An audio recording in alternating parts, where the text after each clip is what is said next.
Namaskar, Jai Shri Krishna. Enlightening text 50, text 51 and text 52 of chapter 7 Scheduled Incarnations with specific functions of second canto, the cosmic manifestation of Srimad Bhagavatam. Text 50. So ayam te abhihitastat Bhagwan Vishwabhavanah Samasen Hare Yanya Danyasmat Sada Sacha Cha Yata. My dear son, I have now explained in brief the Supreme Personality of Godhead, who is creator of the manifested worlds. Without him, Hari, the Lord, there are no other causes of the phenomenal and nominal existences. Since we generally have the experience of the temporary material world and conditioned souls trying to lord it over the material worlds, Brahmaji explained to Narad Dev that this temporary world is the work of the external potency of the Lord, and that the conditioned souls struggling here for existence are the marginal potency of the Supreme Lord, the personality of Godhead.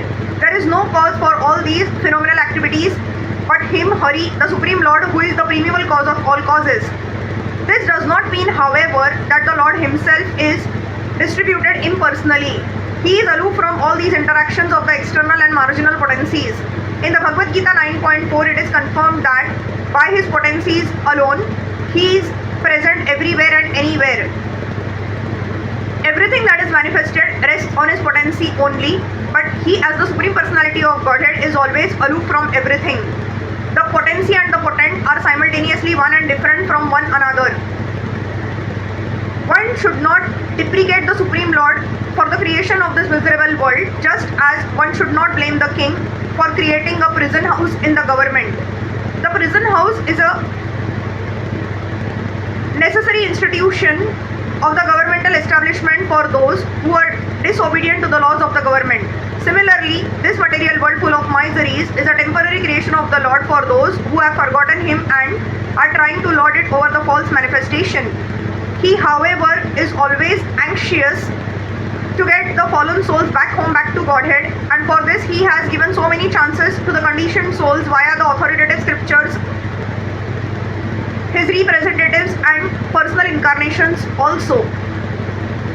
Since he has no direct attachment to this material world, he is not to be blamed for its creation. Text 51.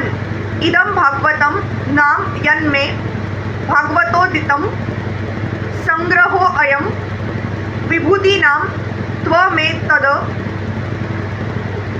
Vipuli Kuru. O Narad, the science of God, Srimad Bhagavatam, was spoken to me in summary by the Supreme Personality of Godhead, and it was spoken as the accumulation of his diverse potencies. Please expand this science yourself. The Bhagavatam is a nutshell spoken by the Personality of Godhead in about half a dozen verses, which will appear ahead, is the science of Godhead, and it is the potent representation of the personality of Godhead. He, being absolute, is not different from the science of Godhead, Srimad Bhagavatam. Brahmaji received the science of Godhead from the Lord directly, and he handed over the same to Narad, who in his turn ordered Srila Vyasa to expand it. So the transcendental knowledge of the Supreme Lord is not mental speculation by the mundane wranglers, but is uncontaminated, eternal, perfect knowledge beyond the jurisdiction of material modes. The Bhagavad Puran is therefore the direct incarnation of the Lord in the form of transcendental sound, and one should understand this transcendental knowledge from the bona fide representative of the Lord in the chain of disciplic succession from the Lord to Brahmaji, from Brahmaji to Narad, from Narad to Vyasa, from Vyasadeva to Shukadeva Goswami, from Shukadeva Goswami to Suta Goswami. The ripened fruit of the Vedic tree drops from one hand to another without being broken by falling suddenly from a high branch down to the earth. Therefore, unless one hears the science of Godhead from the bona fide representative of the disciplic succession, as here mentioned, for one to understand the theme of the science of Godhead will be a difficult job. It should never be heard from the professional Bhagavatam reciters who earn their livelihood by gratifying the senses of the audience. Text 52. Yatha harau bhagavati nrunam bhaktir bhavishyati sarvat manya khila dhare iti sankalpya varnaya. the science of Godhead with determination and in a manner by which it will be quite possible for the human being to develop transcendental devotional service unto the personality of Godhead, Hare, the super soul of every living being, and the summum bonum, source of all energies. Srimad Bhagavatam is the philosophy of devotional service and the scientific presentation of man's relationship with the Supreme Personality of Godhead.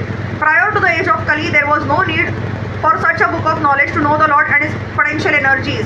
But with the beginning of the age of Kali, human society gradually became influenced by four sinful principles, namely illegitimate connection with women, intoxication, gambling, and unnecessary killing of animals.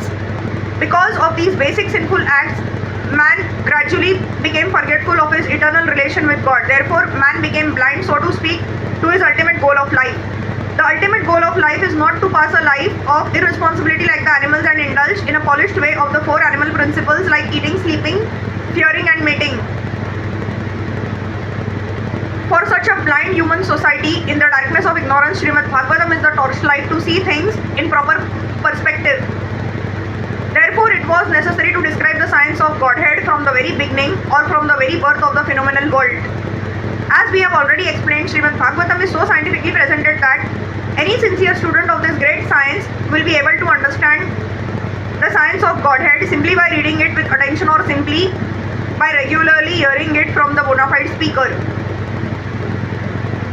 Everyone is hankering after happiness in life, but in this age, the members of human society, blind as they are, does not have the proper vision that the personality of Godhead is the reservoir of all happiness because He is the ultimate source of everything. Janmadi asya yataha. Happiness in complete perfection without hindrance can be achieved only by our devotional relationship with Him.